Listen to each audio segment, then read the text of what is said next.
जय भीम, नमो बुद्धाय। मैं राहुल सागर आज आपके लिए लेकर आया हूँ क्लास 10 का एक टॉपिक जिसका नाम है ट्रायंगल।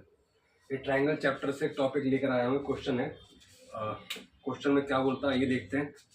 क्वेश्चन में कह रहा है कि if AD equal to 2.5 centimetre, ठीक है, BD 3 सेंटीमीटर एंड AE कितना है 3.75 सेंटीमीटर। अब हमें फाइंड करनी है लेंथ ऑफ AC। तो ये क्या, ये साइड्स हैं, ये जितनी भी दे रखी है साइड्स होती है, ये साइड्स है, ठीक है। हमें AC फाइंड करना है तो हम क्या करेंगे, आइए आगे करते हैं। क्या करते हैं इस क्वेश्चन में, जब इस टाइप का क्वेश्चन दे रखा हो तो हम क्या करते हैं, एक थ्योरम है ट्रायंगल की जिसको हम कहते हैं थेल्स थ्योरम। उस थेल्स थ्योरम का हम इस्तेमाल करते हैं। आइए, तो सबसे पहले हम जो है थेल्स थ्योरम का एक डायग्राम होता है वो बना लेते हैं, ठीक है। देखो, यूजिंग थेल्स थ्योरम। अब देखो, अब थेल्स थ्योरम का क्या होता है, जो एक डायग्राम होता है मैं आपको दिखाता हूँ। ये मान के चलिए ये ट्रायंगल है, ये ट्रायंगल हो गया हमारा। इसको हम नाम इस वर्टेक्स को A बोल देते हैं, इसको B मान लेते हैं, इसको C मान लेते हैं। एक लाइन ड्रॉ कर देते हैं, ये क्या हो गया D और ये E, ठीक है। तो इसके अकॉर्डिंग हम इस क्वेश्चन को सॉल्व करेंगे। ये क्या है, थेल्स थ्योरम का डायग्राम है। हम इस थ्योरम को यूज करेंगे और थ्योरम आगे क्या बोलती है देखिए। आइए इसको डिफाइन करते हैं पहले। देखिए, इन ट्राइंगल, ये ट्राइंगल है ABC एंड ट्राइंगल ADE। देखो, एक ट्राइंगल तो ये हो गया, एक ट्राइंगल हो गया ये ऊपर वाला छोटा वाला जो हो गया ट्राइंगल ADE, ठीक है। हम लिख देंगे D and E points. D और E दो पॉइंट्स हैं, ठीक है। ये किस में लाई करते हैं, लाई ऑन द साइड्स। एक साइड ये हो गई, एक साइड ये हो गई, ठीक है। D किस पे लाई कर रहा है, AB पे लाई कर रहा है, AB। और E किस पे लाई कर रहा है, E कर रहा है AC पे लाई कर रहा है, AC, ठीक है। तो हम ये बोल सकते हैं कि D पॉइंट AB पे लाई कर रहा है और E कर रहा है AC पे लाई कर रहा है। अब देखो, अब आप इस देखोगे ये DE इसके बराबर आ रहा है, तो हम लिख सकते हैं DE is parallel to BC। DE is parallel to BC, ठीक है।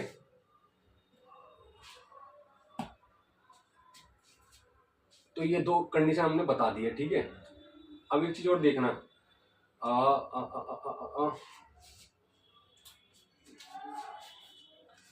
गिवन क्या क्या हमें गिवन है, गिवन क्या क्या है हमको, गिवन है हमें AD 2.5 सेंटीमीटर। हम लिख लेते हैं AD 2.5 सेंटीमीटर, ठीक है। 2.5 सेंटीमीटर हो गया। BD कितना दे रखा है, BD हमें दे रखा है 3 सेंटीमीटर। इसको हम 3 सेंटीमीटर लिख लेते हैं, ठीक है। अब आ जाइए AE कितना है, AE है हमारा 3.75 सेंटीमीटर। अब हमें फाइंड क्या करना है, AC फाइंड करना है, हमें AC फाइंड करना है, AC हमें फाइंड करना है। इसकी लेंथ हमको फाइंड करनी है। तो आइए बता दो मैं कैसे फाइंड करते हैं। देखिए, आइए अब देखो, ये ADE एक ट्राइंगल है, ABC दो ट्राइंगल है, तो लिखते हैं हम triangle ABC and triangle ADE क्या है, are congruent, are congruent, are congruent. अब कॉन्ग्रुएंट का मतलब क्या होता है, अब कॉन्ग्रुएंट का मतलब होता है जैसे कि ये है, हम इसको ऐसे लिख सकते हैं, triangle ABC congruent equal ADE, ADE ठीक है। इसका मतलब ये होता है ट्राइंगल ABC और ADE कॉन्ग्रुएंट है, मतलब सिमिलर है, एक बराबर है, मतलब उसके जैसा ही है। और क्या कहते हैं, हम are similar, are similar, similar by a similarity, similarity ठीक है। ये ए सिमिलैरिटी के हिसाब से बात करें तो ये दोनों ट्राइंगल सेम है, क्योंकि ये भी ट्राइंगल है, ये भी ट्राइंगल है, ठीक है। ये इसके सिमिलर है बाई एंगल एंगल सिमिलैरिटी। हम लिख सकते हैं कोरस्पॉन्डिंग एंगल्स। अब कोरस्पॉन्डिंग एंगल्स क्या है, the corresponding angles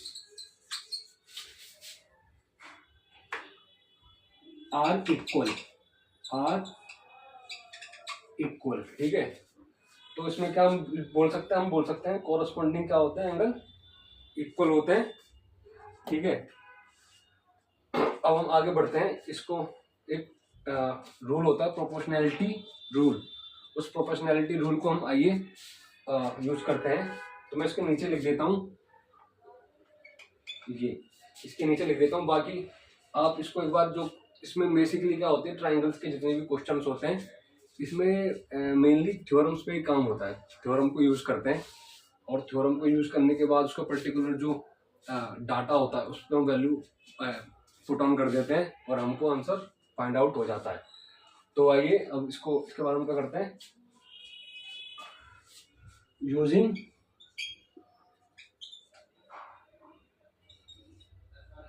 the proportionality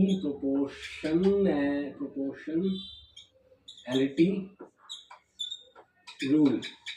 अब प्रोपोर्शनैलिटी रूल क्या कहता है, अब देखिए प्रोपोर्शनैलिटी रूल कहता है AD, ठीक है। पहले हम उसको न्यूमरेटर में लिख लेंगे AD।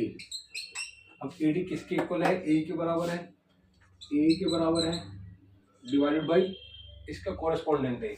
इसका कॉरेस्पॉन्डेंट का मतलब क्या है, ये AD कंटिन्यू कर रहा है AC तक, क्योंकि ये यहाँ से इसकी स्टार्टिंग हुई है, तो यहाँ पर हमने AD लिख लिया न्यूमरेटर में। अब ये पूरा क्या है, ये कॉरेस्पॉन्डेंट कर रहा है AC पे, ठीक है। तो हम सॉरी AB पे, तो हम इसको लिख लेंगे AB, और BA भी लिख सकते हैं, बात एक ही है, ठीक है। इसी तरीके से इसके इक्वल है, तो यहाँ का लिख लेंगे EC लिख लेंगे और CE लिख लेंगे, बात सेम है, ठीक है। तो देखो ये है इसका प्रोपोर्शन रूल, ये इसका प्रोपोर्शन रूल है AD डिवाइडेड बाई AB या BA। इसी तरीके से इस तरफ AE डिवाइडेड बाई AC या CA, AC या CA, AC या CA, ठीक है।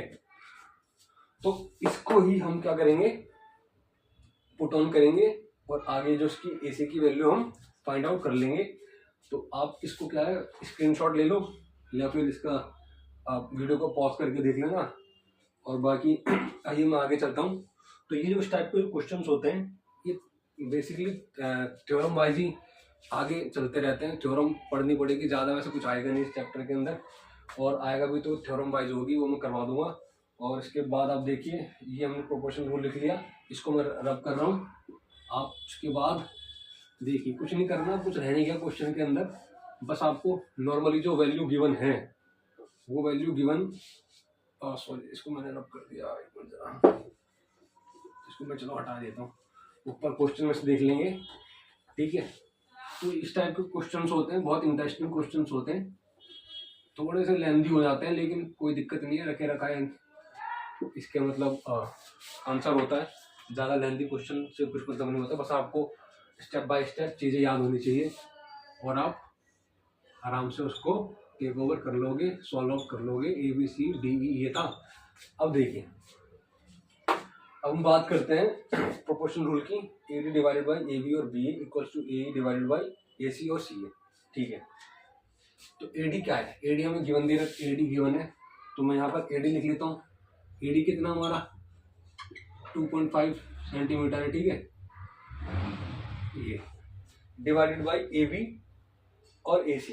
अब देखो AB और AC, सॉरी AB और BA। अब AB ये रहा। अब एक बात बताओ, यहाँ पर AB कहीं गिवन है?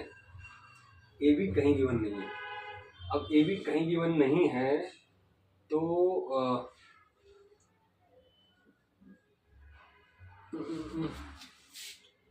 देखिए, अगर हम AB की लेंथ की बात करें तो मैं इसको अगर AD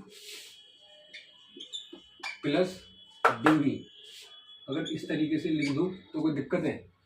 ये AB कैसे बना है? ये AB AD को और DB को ऐड करके बना है, तो मैंने वही लिख दिया। ठीक है, कुछ अलग तो करा नहीं है। हम इसको ऐसे लिख सकते हैं, इसको BD भी लिख सकते हैं इसको, और BD एक ही बात है, DB BD एक ही बात है। ठीक है, आइए AB को फाइंड करते हैं हम। पहले AD है यहाँ पर गिवन, AD गिवन है 2.5 है, 2.5 सेंटीमीटर प्लस BD है DB, ये गिवन दे रखा है। ये कितना है? 3 सेंटीमीटर। 3 सेंटीमीटर हो गया। AB कितनी वैल्यू बन जाएगी? 2.5 प्लस 3, 5.5 सेंटीमीटर हो गया। 5.5 सेंटीमीटर हो गया क्या? AB। तो आइए मैं इसको यहाँ लिख देता हूँ, 5.5 centimetre equals to AE given है। AE गिवन है तो यहाँ लिख लेता हूँ मैं 3.75 डिवाइडेड बाई CA हो या AC। अब कुछ नहीं करना, इसको क्या है सॉल्व आउट कर देंगे। अब सॉल्व आउट करने के लिए क्या करना है हमको? कुछ नहीं करना, मान के चलिए इसको हम AC इक्वल्स टू, ये AC यहाँ जाएगा, ये 3.75 यहीं रहेगा, इंटू 5.5 यहाँ चला जाएगा, नीचे क्या आ जाएगा? 2.5 आ जाएगा। ठीक है, ये आ जाएगा 2.5।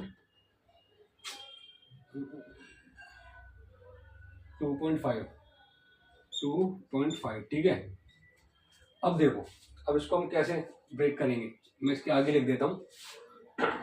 अब देखो 1.25 को हम बात करें तो 1.25 इंटू 1.25, 1.25 इंटू 2, सॉरी, तो ये क्या बन जाएगा?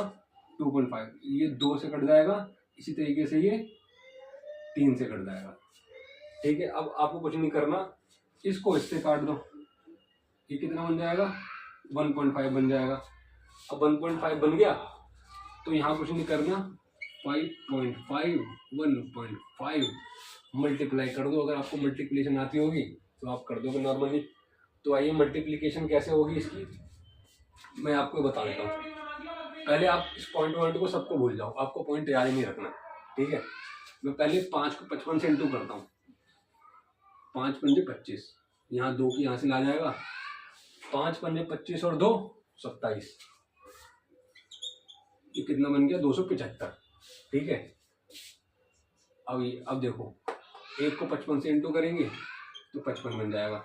अब लिख दो, ये 5 आ गया, 5 7 12 और 7 1 8।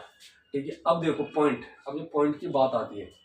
अब पॉइंट कितने लगाने, अब कैसे पता करेंगे? देखो 5.5 1.5 इंटू करा है, तो इसके बाद कितनी डिजिट आ रही है? 1, और इसके बाद कितनी डिजिट आ रही है? 1, तो 1 प्लस 1 इक्वल्स टू 2।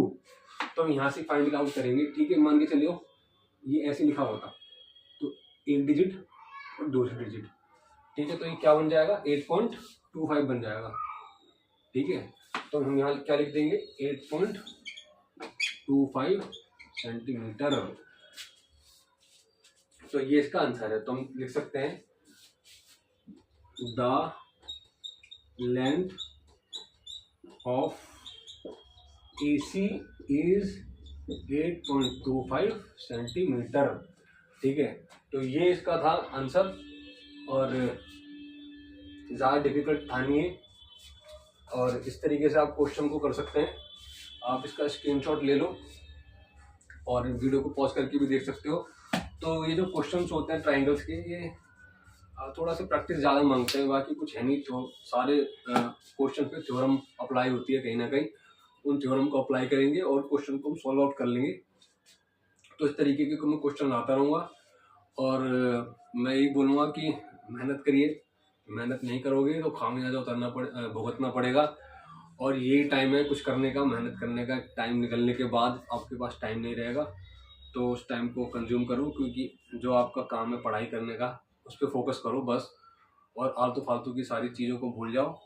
और मैं इतना बोलना चाहूँगा कि मैं क्वेश्चन लाता रहूँगा, मेरी यही कोशिश रहती है, और ताकि मतलब ज़्यादा से ज़्यादा इजी वे में बता सकूँ, स्टेप बाय स्टेप बता सकूँ, ताकि आपको ईजिली समझ में आ सके। और कोशिश मैं ये करता हूँ कि एक क्वेश्चन में ज़्यादा से ज़्यादा चीज़ें कवर करने की मैं कोशिश करता हूँ, ताकि आप ज़्यादा बेटर परफॉर्म कर सके कम टाइम में, और आपको ज़्यादा मेहनत ना करनी पड़े। इसलिए मैं मेहनत करता हूँ, लेकिन आप भी अपने हिस्से की मेहनत करनी पड़ेगी। वो नहीं करोगे तो कुछ फ़ायदा नहीं होने वाला। और प्रैक्टिस करते रहिए। मैं हर वीडियो में बोलता हूँ, नोट्स ज़रूर बनाइए, क्योंकि एक नोट्स बनाओगे आप प्रॉपर, जैसे चैप्टर 15 16 17 चैप्टर हैं आपके पास, तो एक चैप्टर का खत्म हो गया, दूसरे का खत्म हो गया, तीसरा, तो आपके माइंड को एक टारगेट मिलता है। और इस तरीके से पढ़ाई करोगे तो डेफिनेटली सारे चैप्टर कवर कर लोगे। और ये सिर्फ इसी सब्जेक्ट की बात नहीं है, ये हर सब्जेक्ट की बात बता रहा हूँ मैं। और अगर आप नोट्स मेंटेन नहीं करोगे तो फिर मतलब आपके माइंड को चैलेंज मिलेगा ही नहीं। आप सिर्फ अपना काम करोगे, ऐसी किताबों में पढ़ के रीडिंग करके छोड़ दोगे तो कुछ आउटपुट नहीं आने वाला। नोट्स बनाओ, चैप्टर वाइज बनाओ, और बीच में से कूदना नहीं है। पहला खत्म करो, दूसरा खत्म, तीसरा खत्म, चौथा खत्म, पांचवा खत्म। इस तरीके से आपको चैप्टर वाइज चैप्टर नोट बना के आगे बढ़ते रहना है, और शॉर्ट फॉर्म में लिखना है। ठीक है, और बाकी जो प्रैक्टिस होगी ये तो खैर होगी, रफ अलग होगी, नोट्स जो फेयर होगी वो अलग होगी। तो इस तरीके से प्रैक्टिस करो, मेहनत करो, माँ बाप का नाम रोशन करो। अभी नहीं करोगे तो बाद में भुगतना पड़ेगा। ये बहुत छोटी चीज़ नहीं है। वैसे भी आजकल तुम्हें पता ही है कि बेरोजगारी की दर अब इतनी बढ़ती जा रही है, आगे पता नहीं क्या हाल होगा। लेकिन हमें अपना काम पूरा करना है, बाकी आगे जो कुछ भी हो। ठीक है, और इसी के साथ मैं इतना बोलूँगा कि ये जो चैनल बनाया है सिर्फ इसलिए नहीं बनाया है कि मैथ्स करवानी है। ये एक दबे तबके के लिए, जिनके पास रिसोर्सेज नहीं है, कंटेंट नहीं है, मैं उनके पास ज़्यादा से ज़्यादा अच्छा कंटेंट लाने की कोशिश करता ही इसीलिए हूँ, ताकि उनको वो रिजल्ट मिल सके। तो आप मेरे ऊपर समर्थन बना के रखिए और प्रोत्साहित कीजिए। वीडियो को लाइक कर दीजिए, कमेंट शेयर ज़रूर कीजिए, चैनल को सब्सक्राइब ज़रूर कीजिए, और कोशिश कीजिए, क्योंकि आप जितना ज़्यादा समर्थन करेंगे हमारे पैर उतने ज़्यादा मजबूत होंगे। और जो ये सामाजिक लड़ाई है, जो दबा तबका है, कुचला तबका है, उसको ऊपर आने में मदद मिलेगी, और बैलेंस बन जाएगा। जो एक तबका उठा पड़ा है, दबा पड़ा है पूरा, तो उसको पूरा बैलेंस करना है। बैलेंस समानता आएगी तो कहीं ना कहीं सुख, शांति, अमन आएगा। और इसी के साथ मैं इतना बोलना चाहूँगा कि अपना परफॉर्म कीजिए, बेटर से बेटर कीजिए, माँ बाप का नाम रोशन कीजिए। जय भीम, नमो बुद्धाय।